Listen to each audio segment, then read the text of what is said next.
Закат кончается. Уже совсем скоро будет совсем закат. Начало ноября. Мы здесь, мы в Версале. Парадная резиденция Людовика XIV, короля солнца. Один из самых знаменитых садово-парковых шедевров в мире. Нельзя приезжать в Версаль летом в середине дня. Нельзя приезжать летом с утра. Здесь очень много народу.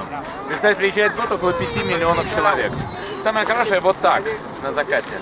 Где-то в ноябре, в самом начале ноября, но в самом конце буднего дня. И вот тогда можно побыть здесь один на один. Можно даже разуться, немножко погулять по тем самым дорожкам, по которым в свое время, почти 300 лет назад, гулял Людовик XIV.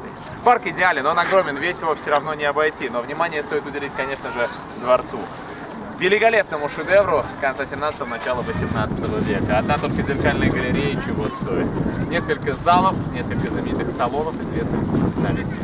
Друзья, добро пожаловать как-нибудь в конце туристического сезона, где-нибудь в начале осени, сюда, в Версаль.